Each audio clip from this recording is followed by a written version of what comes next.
ధనాన్ని బట్టి కానీ, జ్ఞానాన్ని బట్టి కానీ, బలాన్ని బట్టి కానీ, కులాన్ని బట్టి కానీ, దేనిని బట్టి కూడా మనకు అహము తగదు, అతిశయము తగదు. మన అతిశయం ఒక్కటే,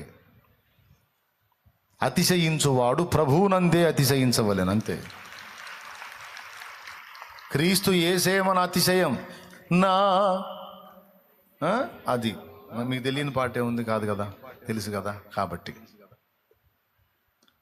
మన అతిశయం ప్రభువే. ఇక ఆయనకు మించి ఇక దేన్ని బట్టి కూడా మన అతిశయం ఉండవు. ఒకవేళ కలిగి ఉన్నావా, దాన్ని ఖచ్చితంగా విర్రగొట్టే పని దేవుడు చేస్తాడు. కులాన్ని బట్టి నువ్వు విర్రవీగావంటే కులపోళ్ళి నిన్ను థూ అనేటట్టు చేస్తాడు. ఆ కులాన్ని బట్టి మిడిసిపడవా. బలాన్ని బట్టి విర్రవీగావు అనుకో, నీ బలం ఏ పాటితో నీకు అర్థమయ్యేటట్టు ఓ మాయదారు రోగం వచ్చింది. ఆ మాయదారు రోగం నీకు వచ్చినప్పుడు ఇక నువ్వు ఎగిరిపడేది ఏమి ఉండదు. కూర్చున్నా లేచిన హల్లెలూయా హల్లెలూయా హల్లెలూయా హల్లెలూయా అనుకుంటా, స్తోత్రం స్తోత్రం స్తోత్రం అనుకుంటా, అంతే. ధనాన్ని బట్టి విర్రవీగావనుకో, ఏదో గాలి దోలినట్టు దోలి అడ్రస్ లేకుండా పోయిద్ది ఎంతసేపు. దేనిని బట్టి కూడా. ఏబులో ఇది ఉందండి. ఏబు తన నీతి చాలా పెరిగిపోయింది. ఎంత డేరుగా అన్నాడంటే, దేవుని దగ్గరికి నేను పోవాల్సి వస్తే రాజు వలె పోతా ఆయన దగ్గరికి అన్నాడు. సభలోకి రాజు పోయేటప్పుడు తల దించుకొని పోతాడా, తల ఎత్తుకొని పోతాడా? తల ఎత్తుకొని చుట్టూ చూసుకుంటా అలా స్ట్రైట్గా చూసుకుంటూ వెళ్తాడు. నేను దేవుని ముందుకెళ్తే ఇలా పోతా, ఎందుకంటే నాలో ఏ తప్పు లేదు, ఏ పాపము లేదు, ఏ లోపం లేదు. నేను అన్ని విషయాల్లో పర్ఫెక్ట్గా ఉన్నా. ఆయన ఏ నీతి నియమాలు చెప్పాడో అవన్నీ నేను పక్కా ఫాలో అవుతున్నా అని ఆయన అంతరంగములో తన నీతిని బట్టి, స్వనీతిని బట్టి విర్రవీగాడు. అది పక్కా మనకు దొరికింది చదివితే ఏబు గ్రంథం. ఏబు నీతిమంతుడు, భక్తిపరుడు, యథార్థవంతుడు, యెహోవా యందు భయభక్తులు కలిగి చెడుతనం విసర్జించిన వాడు, అన్నీ ఓకే. కానీ వీటన్నిటిని బట్టి ఒక అహం అనేది అతనిలో పెరిగిపోయింది అనేది మాత్రం లేఖనం నిగూఢంగా చూపిస్తున్న సత్యం. అంటే భక్తిని బట్టి కూడా గర్వం వచ్చిద్దా? వచ్చిద్ది అని గ్రంథం చెప్తుంది. దాని పేరు భక్తి గర్వం. ఏం గర్వం? భక్తి గర్వం. వైట్ అండ్ వైటే వేసుకొని తిరిగే వాళ్ళు కలర్ వేసుకునే వాళ్ళని పురుగుల్లా చూస్తారు. దట్ ఈజ్ భక్తి గర్వం. వైట్ అండ్ వైట్ వేసుకొని తిరిగే వాళ్ళు కలర్ వేసుకున్న వాళ్ళని చూసి, కలర్ బట్టలు వేసుకున్న పురుగులు చూసినట్టు చూస్తారు. లోకాశాలు చావాలా, వీళ్ళకి శరీరేచ్ఛలు చావాలా, కలర్ బట్టలు వేసుకొని తిరుగుతున్నారు.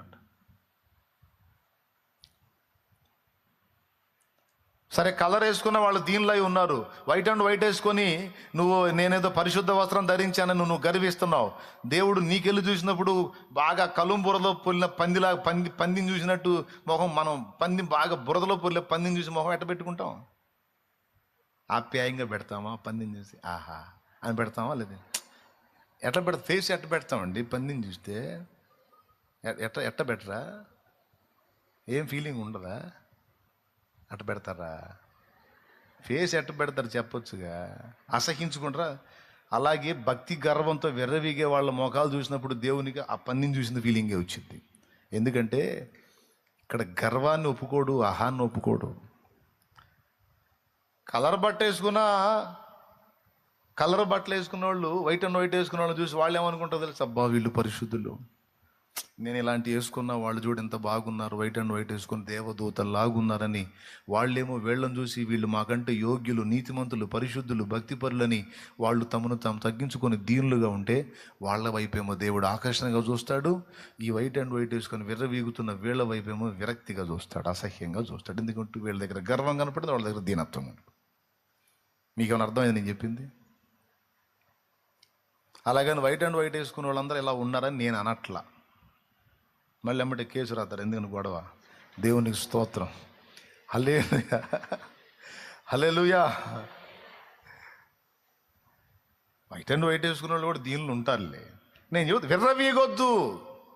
నీ నీతిని బట్టి, పరిశుద్ధతను బట్టి, పవిత్రతను బట్టి, క్యారెక్టర్ని బట్టి, మంచితనాన్ని బట్టి, సాత్వికతను బట్టి, భక్తిని బట్టి, ఆత్మీయతను బట్టి విర్రవీగొద్దు.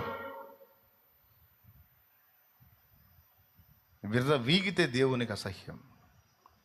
నువ్వు ఎంత మంచిగా ఉన్నా సరే, నీ కృపయ్యా, నీ కృప, నీ కృప, నీ కృప తప్ప ఏమీ లేదు ప్రభువా. నువ్వు నిలబెట్టావు కాబట్టి నిలబడ్డా, కానీ నువ్వు చేయొదిలితే ఎన్నిసార్లు పడతానో ప్రభువా. పడ్డవాళ్ళని చూసి నేను ఎందుకు తిట్టుకోవాలి నాయన? చెడ్డవాళ్ళని చూసి నేను ఎందుకు తిట్టుకోవాలి నాయన? ఏదో నన్ను చేతబట్టావు కాబట్టి నా బతికెట్టా సాగుతుంది, కానీ లేకపోతే నేను ఇంకా ఎంత చేదరవుతానో ప్రభువా. ఇదంతా నీ కృప నాయన, నీ దయ నాయన అనుకోవాలి. అవునా? దేనిని బట్టి కూడా వెర్రవేయకూడదు. ఏబు దగ్గర అది కనపడింది. కనపడ్డందుకు అంత పని చేయాల్సి వచ్చింది దేవుడు. అన్ని విధాల ఏబుని కట్టడి చేసి దెబ్బ మీద దెబ్బ, దెబ్బ మీద దెబ్బ, దెబ్బ మీద దెబ్బ, అన్ని విధాల కొట్టి ఏబుని దీనుండి చేసి చివరికి ఏబు నోటితో ఏబే ఫస్ట్ ఏమన్నాడు? నేను ఆయన సముఖములోనికి రాజు వలె పోయేదును అన్నాడు. బా, మహారాజు, ఏ తప్పు లేని మహారాజు. ఏబు గ్రంథము ఒకసారి తీయండి. ఆ మాట నేను చూసి నవ్వుకున్నా. 31వ అధ్యాయం 37వ వచనం. చదువు నాయనా. నా అడుగుల లెక్క ఆయనకు తెలియజేసేదను, రాజు వలె నేను ఆయన యొద్దకు వెళ్ళేదను. అదుగదుగు, రాజు వలె నేను ఆయన యొద్దకు వెళతానన్నాడు. దేవుడు ముందుకెళ్ళేటప్పుడు రాజు ఏమండి, భూలోకంలో కోర్టులో జడ్జి గారి ముందుకు పోయేటప్పుడు అధికారులు సైతం బెండ్ అవుతారు. ఎందుకు? న్యాయాధిపతి స్థానం అది, జడ్జి ప్లేస్, అది జడ్జి గారి ప్లేసు. పోలీసు వారు వెళ్ళేటప్పుడే చాలా వినయంగా వెళ్తారు. అలాంటిది ముద్దాయి వెళ్ళేటప్పుడు ఎట్లా పోవాలి తెలుసా? ఈ చేతులు ఇలా కట్టుకొని గోడలు పైకి లేపి గుండీలు గిండీలన్నీ ఇక్కడ దాకా పెట్టుకొని నీట్గా గడగడగడలాడుతూ నిలబడతారు. భూలోక న్యాయాధిపతి ముందు నిలబడటానికే ఇంత వినయము, ఇంత జాగ్రత్త అవసరమైతే, అగ్ని వంటి నేత్రాలు కలిగి, అపరంజి పాదాలు కలిగి, అగ్ని వంటి నేత్రాలంటే తెలుసా? కల్మషము లేని చూపు గలవాడు, రహస్యములను చూచువాడు. అపరంజి పాదాలంటే తెలుసా? మచ్చలేని నడత కలిగిన వాడు, పరిశుద్ధుడు. ఆయన నడత పవిత్రమైనది. పాదాలు, నడతలలో లోపం లేదు. అగ్ని వంటి నేత్రాలు గలవాడు. ఆ చూపులోనే మన హృదయంలోకి చూసి మన బతుకంతా చదవగలుగుతాడు ఆయన. ఎవరు ఆరోపించాల్సిన అవసరంలా చదివేస్తాడు అలాగా. అగ్ని వంటి నేత్రాలు. అలాంటి వాడు ముందుకు పోయేటప్పుడు ఎట్లా పోవాలి? ఈయన అంటాడు, నేను రాజులాగా పోతా అంటాడు. అంటే తలెత్తుకొని పోతా. ఎందుకు తలెత్తుకొని పోతాను తెలుసా? నా దగ్గరే తప్పు లేదు. ఆయన ఏ నీతి నియమాలు చెప్పాడో వాటన్నిటినీ నేను ఫాలో అవుతున్నా. ఆ ముక్కతో ఎవరు పోయినా, ఈ డైలాగ్తో ఎవరు పోయినా దేవుడు అనే మాట ఏంటి తెలుసా? ఆయన నీకు ఒకటి కొదువుగా ఉందనుకోండి. నువ్వు ఎన్ని విషయాలు జాగ్రత్త చేసుకొని పోయినా సరే దేవుడు చెప్పే డైలాగ్ ఒకటి, ఆయనను నీకు ఒకటి కొదువుగా ఉందంటాడు. కాబట్టి ఆయన దగ్గర రాజు వలె బావుటంగా, దీనుడుగా, దీనురాలిగా. చివరికి ఆయన ఏమన్నాడో తెలుసా? నన్ను నేను అసహించుకొని బూడిదలోను ధూళిలోను పడి పశ్చాత్తాపడుచున్నానన్నాడు. చివరి అధ్యాయం ఒకసారి తీసుకోండి. ఏబు గ్రంథము 42వ అధ్యాయము 2వ వచనం నుంచి. నీవు సమస్త క్రియలను చేయగలవనియు, నీవు ఉద్దేశించినది ఏది నిష్ఫలము కానేరదనియు నేను ఇప్పుడు తెలుసుకున్నా. అంటే అంతకుముందు తెలియక ఏదేదో పెద్ద పెద్ద డైలాగులు వాడా, తెలియక ఏదో పెద్ద పెద్ద మాటలు మాట్లాడా, తెలియక ఏదో పెద్ద పెద్ద ఆలోచనలు చేశా. ఇప్పుడు తెలిసింది, సిగ్గొచ్చింది. చదువు. జ్ఞానము లేని మాటల చేత ఆలోచనను నిరర్ధకము చేయి వీడెవడు? అలాగున వివేచన లేని వాడనై నేను ఏమీ నెరుగక నా బుద్ధికి మించిన సంగతులను గురించి మాట్లాడి చూసా, ఒప్పుకున్నాడు. నా బుద్ధికి మించిన సంగతులను గురించి నేను మాట్లాడాను. దేన్ని బట్టి మాట్లాడాను? వివేచన లేకుండా. ఈ వివేచన దెబ్బతీసింది ఏది? అహం. తర్వాత ఏమంటున్నాడు చూడు. నేను మాట్లాడగోరుచున్నాను, దయచేసి నా మాట ఆలకింపు. ఒక సంగతి నిన్ను అడిగేదను, దాన్ని నాకు తెలియజెప్పుము. వినికిడి చేత నిన్ను కూర్చిన వార్త నేను వింటి. ఇప్పుడు నేను నిన్ను కన్నులారా చూచుచున్నాను. కావున నన్ను నేను అసహించుకొని ధూళిలోను బొడిదిలోను పడి పశ్చాత్తాపడుచున్నాను. చూసావా, ఒప్పుకున్నాడు. అప్పుడు దేవుడు అన్నాడు, నా సేవకుడైన ఏబు పలికినట్లు మీరు నన్ను గూర్చి యుక్తమైనది పలుకలేదు గనుక. యుక్తమైన మాట, ఇన్ని మాటల్లో 42 అధ్యాయాల్లో యుక్తమైన మాటను పట్టుకున్నాడు దేవుడు. ఇదమ్మా డైలాగు, ఇదమ్మా డైలాగ్, ఇదమ్మా ఉండాల్సింది. ఏంటమ్మా ఉండాల్సింది? నేను అంత మంచోడిని, నేను ఎంత మంచోడిని, విధవరాలికి న్యాయం చేశాను, దిక్కులేని వారికి ఆశ్రయంగా ఉన్నాను, దుర్మార్గుల దవడ మీద కొట్టి దీనులకు వాళ్ళకి ఇప్పించాను, వస్త్రహీనులకు వస్త్రం ఇచ్చాను, పొరుగువాని భార్యను ఆశించలేదు, నేను అంత మంచోడిని, ఇంత మంచోడిని అని. నిజంగా అన్నీ మంచియే, దేవుడు మెచ్చేవే, అవన్నీ గొప్పవే. కానీ వాటిని బట్టి ఆయన ఓన్గా అహం ఫీల్ అవ్వద్దు. ఇవన్నీ నువ్వు కలిగి ఉన్నావు, చేయగలిగావు అంటే అది దేవుని కృప. అవన్నీ ఏంటండి? దేవుని కృప.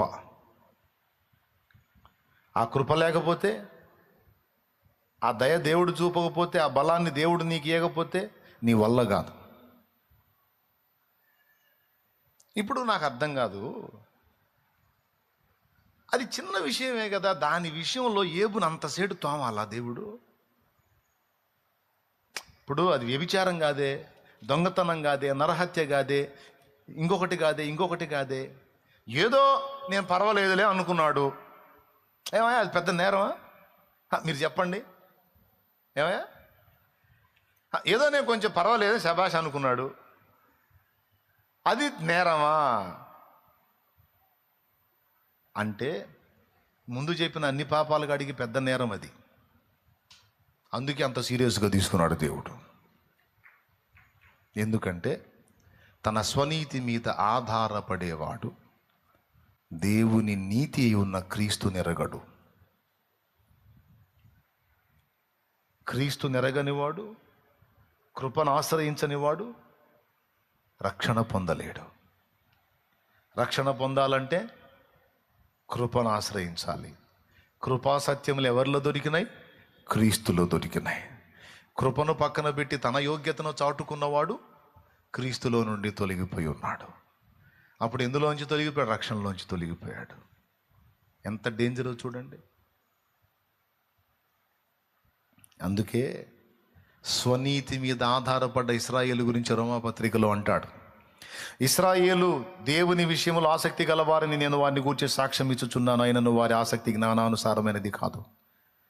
వారు దేవుని నీతిని ఎరుగక తమ స్వనీతిని స్థాపింపబూనుకొనుచు దేవుని నీతికి లోబడలేదు. ఇంతకీ దేవుని నీతి ఏమిటో తెలుసా? క్రీస్తే దేవుని నీతి. మిగిలిన పాపాలన్నిటికంటే ప్రమాదకరమైన పాపం స్వనీతి, అహం. అందుకే దేవుడు అంత జోక్యం చేసుకోవాల్సి వచ్చింది. ఏబుకు పట్టిన తుప్పంతా దొళ్ళగొట్టాల్సి వచ్చింది. ఏబుని దీనుణ్ణి చేయాల్సి వచ్చింది. ఏబు బతుకేంటో ఏబుకు అర్థమయ్యేటట్టు చేయాల్సి వచ్చింది. చివరికి ఏబు ఒప్పుకునేటట్టు చేసి, ఏబు ఒప్పుకొని పశ్చాత్తాపడి బూడిదలో పడి, నేనేందో నాకు అర్థమైపోయినాను, నేనే కొట్టుకుంటున్నా, వివేచన లేక నా బుద్ధికి మించిన సంగతులు మాట్లాడాను, నేను ఫుల్ తేడా అని ఎప్పుడైతే తాను అనుకున్నాడో అప్పుడు తిరిగి ఏబును రెండంతలుగా ఆయన ఆశీర్వదించనని రాస్తుంది.